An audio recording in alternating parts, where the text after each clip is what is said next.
Thank you. നന്ദി അതുഭാഷ് പള്ളിയോടൻ. നമുക്ക് സമയം വളരെ പരിമിതമാണ്, 25 മിനിറ്റ് ഉള്ളൂ. അതുഭാഷ് പുസ്തകം പ്രകാശനം നിർവഹിച്ച് 2 വാക്ക് നമ്മൾ സംസാരിക്കും.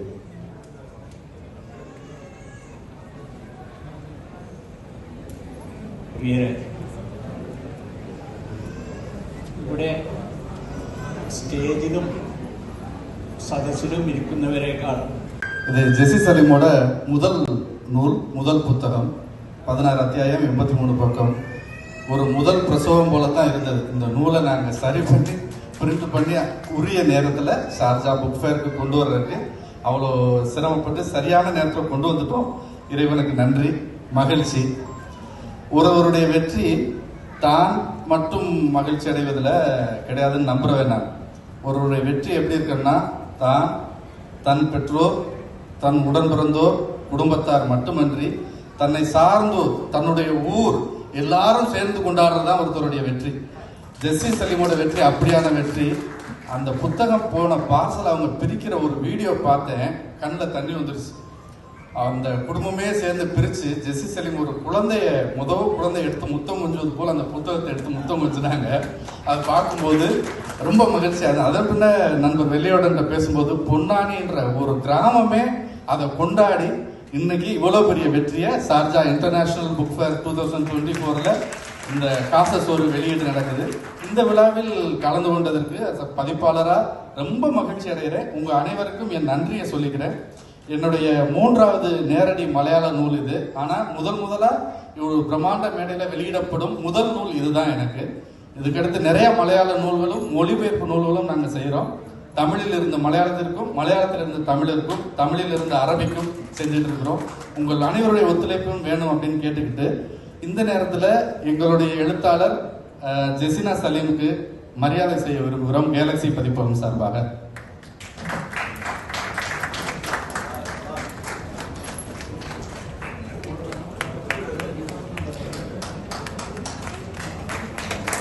Thank you Balaji Bhaskar. അടുത്തത് തമ്പുരാനസ്തുതി. വേദിയിലും സദസ്സിലും ഇരിക്കുന്ന എൻ്റെ പ്രിയപ്പെട്ട കുടുംബങ്ങൾക്കും എന്നെ ഈ ഒരു വേദിയിലേക്ക് ആനയിച്ച എൻ്റെ പ്രിയപ്പെട്ട പൊന്നാനിക്കാർക്കും ഈ ഒരു വേദി എനിക്ക് സമ്മാനിച്ച മോഹനേട്ടൻ ഗീതേച്ചിക്കും മറ്റ് അക്ഷരക്കൂട്ടം സൗഹൃദങ്ങൾക്കും എൻ്റെ നാട്ടുകാർക്കും എല്ലാവർക്കും നല്ല നമസ്കാരം. നവംബർ 14 ശിശുദിനം. എനിക്കിപ്പോൾ ഇവിടെ ഒരു 3ാമതൊരു കുഞ്ഞ് പിറന്നതായിട്ടാണ് എനിക്ക് തോന്നുന്നത്. കാരണം എൻ്റെ കുഞ്ഞിനെ സന്തോഷത്തോടെ സ്വീകരിക്കാനായിട്ട് നാട്ടിൽ നിന്നും മറുനാട്ടിൽ നിന്നും എത്തിയ ഒരുപാട് സ്നേഹങ്ങളെ കാണുമ്പോൾ അതെന്റെ കുഞ്ഞു സൃഷ്ടിയാണെങ്കിൽ പോലും അത് സ്വീകരിക്കാൻ നിങ്ങൾ എത്തിയല്ലോ, അതിലൊരുപാട് സന്തോഷവും നന്ദിയും ആദ്യം തന്നെ ഞാൻ അറിയിക്കുകയാണ്. എഴുത്തിന്റെ ലോകത്ത് ഞാനൊരു പുഴുവായിട്ടുള്ളൂ. പക്ഷേ അതുപോലും നിങ്ങൾ സ്വീകരിച്ചതിൽ വാക്കുകൾക്ക് അതീതമായ സന്തോഷം. ഷാർജ ബുക്ക് ഫെയറിൽ 4ാമത്തെ വർഷം ഞാൻ ബുക്കിഷിലെ എഴുതുന്നത്.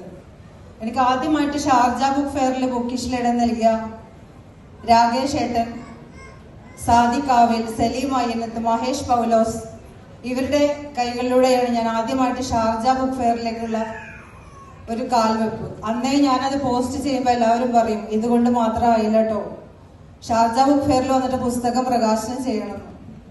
പക്ഷെ അത് ഇത്രമാത്രം എല്ലാവരിലേക്കും നിറഞ്ഞൊഴുകുമെന്ന് ഞാൻ സ്വപ്നം പോലും കണ്ടിട്ടുണ്ടായിരുന്നില്ല. ഒരു വീട്ടമ്മയുടെ സങ്കീർണമായ ഉത്തരവാദിത്തങ്ങൾക്കിടയിൽ നിന്നുകൊണ്ട് വളരെ പണിപ്പെട്ടാണ് ഞാൻ ഈ പുസ്തകം സൃഷ്ടിച്ചെടുത്തിട്ടുള്ളത്. കൂടുതലായി പറയാൻ തുടങ്ങിയാൽ ഒരുപാട് പറഞ്ഞു നീണ്ടുപോകും. പക്ഷെ ഈ പുസ്തകത്തിന്റെ പിറവിയെ കുറിച്ച് എനിക്ക് ഒരുപാട് പറയാനുണ്ട്. തീർച്ചയായും ഒരുപാട് ഓർമ്മകളാണ് എന്റെ പുസ്തകത്തിൽ അടങ്ങിയിട്ടുള്ളത്. അതിൽ എന്റെ ഓർമ്മകളെ തട്ടി ഉണർത്തിയ എല്ലാ പ്രിയപ്പെട്ടവർക്കും, എന്റെ പുസ്തകത്തിന് അവതാരിക എഴുതിയ KP രാമനുണ്ണി സാറിനും, പുസ്തകത്തെ മനോഹരമാക്കുന്നതിന്റെ കവറാണ് അത് ചെയ്തു തന്ന അക്ഷരക്കൂട്ടത്തിലെ നിസാർക്കയോടും, അക്ഷരക്കൂട്ടത്തിലേക്ക് എന്നെ ആനയിച്ച ഷാജിക്കയോടും, വെള്ളിയോടനും, ഈ പുസ്തകത്തിന് പബ്ലിഷറായിട്ടുള്ള ബാലാജിക്കും എല്ലാവർക്കും ഒരു വേള നന്ദി. അതോടൊപ്പം തന്നെ എന്റെ കുടുംബത്തിനും. ഞാനിവിടെ മിസ് ചെയ്യുന്നത് എന്റെ രക്ഷിതാക്കളെയും എന്റെ ഭർത്താവിനെയും എന്റെ മക്കളെയാണ്. എന്തായാലും ഒരുപാട് സന്തോഷം കൊണ്ട് വാക്കുകൾ മുറിഞ്ഞു പോവാണ്. ആരെങ്കിലും ഞാൻ വിട്ടുപോയിട്ടുണ്ടെങ്കിൽ ക്ഷമ ചോദിക്കുന്നു. നന്ദി, നമസ്കാരം. ചെറിയൊരു ഉപഹാരം മോഹനേട്ടൻ. Thank you.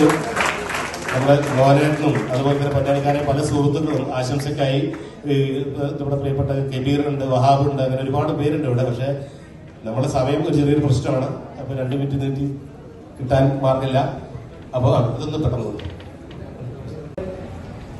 ആകെ 25 മിനിറ്റ് 10 ആളുകൾ, അത് ഞാൻ നന്നായി മനസ്സിലാക്കിയിട്ടുണ്ട്. ഈ സംഗ്രഹിച്ച് ആശംസ പറയണം. എനിക്കാണെങ്കിൽ ലേഖന ഫീച്ചറൊക്കെ എഴുതി പരിചയമുള്ള ആൾക്ക് സംഗ്രഹിച്ച് പരിചയമില്ല. ഞാൻ അങ്ങനെ സംഗ്രഹിച്ച് പരിചയമുള്ള ആളാണെങ്കിൽ എൻ്റെ ഒരു കവിതാ പുസ്തകം കൂടെ വരേണ്ടതായിരുന്നു. എന്തായാലും എല്ലാവിധ ആശംസകളും ഞാൻ ഇപ്പോൾ നേരുന്ന ഈ പുസ്തകം വായിച്ചതിന് ശേഷം വിശദമായ ആശംസകളും അഭിപ്രായങ്ങളൊക്കെ ഫേസ്ബുക്കിലും മറ്റു വാട്സാപ്പ് ഗ്രൂപ്പുകളിലൊക്കെ വിശ്വാസം.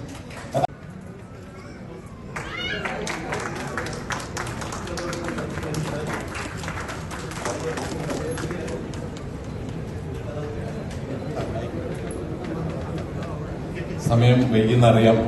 ഞാൻ ഈ ഒരു സർട്ടിഫിക്കറ്റ് കൊണ്ടുവരാൻ വേണ്ടിയിട്ട് ജെസ്സി വളരെ മനോഹരമായി സംസാരിച്ചു. ഇവിടെ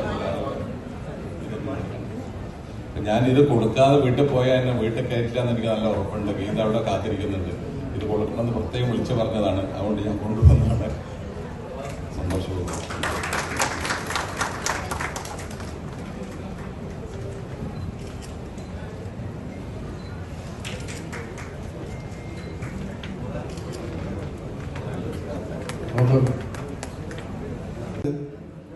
ആ വായനക്കാരന് കുറച്ച് പ്രയാസങ്ങളുണ്ട്. അതാദ്യം പറയട്ടെ. ജെസ്സി 2020 ജൂലൈ 3-ാം തീയതിയാണ് ആദ്യമായിട്ടൊരു കഥ, ചെമ്പപ്പൂ എന്നൊരു കഥ, അതിന് പൊന്നാനിയിലെ ഓരോ ഊടുവഴികൾ ഏതാണെന്ന് തികച്ചും അതിന് അനാറ്റമി, പൊന്നാനിയുടെ അനാറ്റമി ഏത് രീതിയിലാണെന്നുള്ളത് തെളിയിച്ച ആ കഥയായിരുന്നു. ആർക്കും ഒരു എഴുത്തുകാരനെ അല്ലെങ്കിൽ ഒരു എഴുത്തുകാരിയെ എങ്ങനെ വിലയിരുത്താൻ പറ്റുമെന്നാൽ ആ എഴുത്തിന്റെ ഒഴുക്കാണ്. ഈ ഒഴുക്കാണ്. ഈ ഫ്ലോ ഇല്ലാത്ത കാര്യങ്ങളൊക്കെ എല്ലാവരോടും നന്ദി പറയുന്നുണ്ടെങ്കിലും ഫ്ലോ ഉള്ള ബുക്കുകളായിരിക്കും എല്ലാവരും. ഈ ബുക്ക് ജെസ്സിയുടെ 5-8 കഥകൾ എല്ലാം ഒറ്റ ഇരിപ്പിന് വായിച്ചു തീർക്കാവുന്നതാണ്.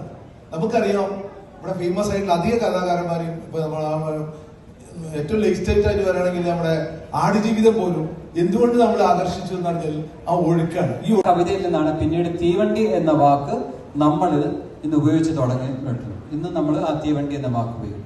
അതുപോലെ പൊന്നാനി ഇതര പ്രദേശങ്ങളിൽ അപരിചിതമായ ഒരു വാക്ക് കാസച്ചോറ്. ആ കാസച്ചോറ് ഇന്ന് മലയാളത്തിനാകെ ശ്രീമതി ജെസ്സി പരിചയപ്പെടുത്തിയിരിക്കുകയാണ്. 2 പദങ്ങളെ മനോഹരമായി സമന്വയിപ്പിച്ചുകൊണ്ട് അതിമനോഹരമായ മറ്റൊരു പദം സൃഷ്ടിക്കുന്ന ഒരു മാന്ത്രിക വിദ്യയാണ് ഇതിനകത്ത് ഈ ജെസ്സി പുസ്തകത്തിന്റെ ശീർഷകത്തിലൂടെ നമുക്ക് കാണിച്ചു തന്നിട്ടുണ്ട്. തീർച്ചയായിട്ടും ഇത്തരം ഓർമ്മക്കുറിപ്പുകൾ ഇത് കേവലം ഒരു വ്യക്തിയുടെ ഓർമ്മക്കുറിപ്പുകളായിട്ട് എനിക്ക് തോന്നില്ല. ഇത് വായിച്ചപ്പോൾ മനസ്സിലായത് ജെസ്സിയുടെ മാത്രം ഓർമ്മകളല്ല, ഒരു ദേശത്തിന്റെ മുഴുവൻ ഓർമ്മകളാണ്. എന്തിനാണ് ഈ ദേശത്തിന്റെ മുഴുവൻ ഓർമ്മകളും ഇങ്ങനെ ആവിഷ്കരിക്കപ്പെടുന്നത്, രേഖപ്പെടുത്തി വെക്കുന്നത്? തീർച്ചയായിട്ടും ഒരുപാട് ചരിത്രങ്ങൾ നമ്മൾ വായിച്ചിട്ടുണ്ട്. ഈ ചരിത്രങ്ങളൊക്കെ ഒരുപക്ഷെ യുദ്ധത്തിന്റെയോ കീഴടക്കലിന്റെയോ മറ്റ് ഏറെ ശ്രദ്ധിക്കപ്പെട്ട സംഭവങ്ങളുടെയോ മറ്റു ആവിഷ്കാരങ്ങളോ രേഖപ്പെടുത്തലുകളോ മാത്രമായിരിക്കും. എവിടെയും രേഖപ്പെടുത്താതെ പോകുന്ന, നമ്മുടെ ഹൃദയത്തെ തൊട്ടു പോകുന്ന, നമ്മുടെ ഓർമ്മകളെ എന്നും കെട്ടുപിടിഞ്ഞു കിടക്കുന്ന ഇത്തരം സംഭവങ്ങളെ, ഇത്തരം കാസയിൽ ചോറ് കൊണ്ടുപോയി കൊടുക്കുന്ന അല്ലെങ്കിൽ കയ്യെഴുത്ത് പ്രതികൾ പോലുള്ള സംഭവങ്ങളെ ഇങ്ങനെ രേഖപ്പെടുത്തി വെക്കുമ്പോൾ തീർച്ചയായിട്ടും ഇനി വരുന്ന തലമുറയ്ക്കും, അതൊരിക്കലും അനുഭവിക്കാനുള്ള ഭാഗ്യം ലഭിക്കാത്ത തലമുറയ്ക്കും ഇത് വായിക്കുമ്പോൾ അതിന്റെ അത്തരം അനുഭവത്തിലൂടെ കടന്നു പോകാൻ കഴിയും.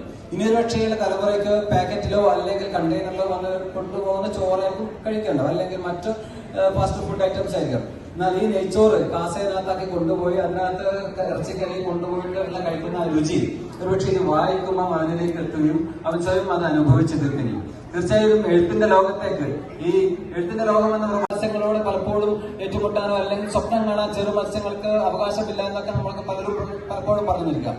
എന്നാൽ ഈ ഏത് ചെറു മത്സ്യത്തിനും സ്വപ്നം കാണാനുള്ള അവകാശമുണ്ടെന്നും ഇത്തരം ചെറു മത്സ്യങ്ങൾ ഇനി ഒരുപാട് എഴുതി ലോകത്തോളം ഖ്യാതി അവരെ പരത്തട്ടെ. ഒരു വൻ മത്സ്യങ്ങളെയും ഭയപ്പെടാതെ തീർച്ചയായിട്ടും നിങ്ങൾ നീന്തിക്കൊണ്ടേയിരിക്കുക എന്ന് മാത്രം പറഞ്ഞുകൊണ്ട് എല്ലാവിധ ആശംസകളും നേരുന്നു Shrimati Jessy Saleem. Thank you very. നമ്മുടെ പൊന്നാനി എന്ന് പറയുമ്പോൾ തന്നെ നമുക്ക് നമ്മുടെ മനസ്സിൽ അത്രയും കഥകൾ ഉറങ്ങിക്കിടക്കുന്ന ഒരു നാടാണ് നമ്മുടെ മനസ്സിലേക്ക് ഓർമ്മ വരുന്നത്. ഒരു പുഴയുടെ അപ്പുറത്തുള്ളായിട്ടുള്ള ജെസ്സി സലീമിന്റെ ഈ പുസ്തക പ്രകാശന പരിപാടിയിൽ സംബന്ധിക്കാൻ സാധിച്ചതിൽ സന്തോഷം.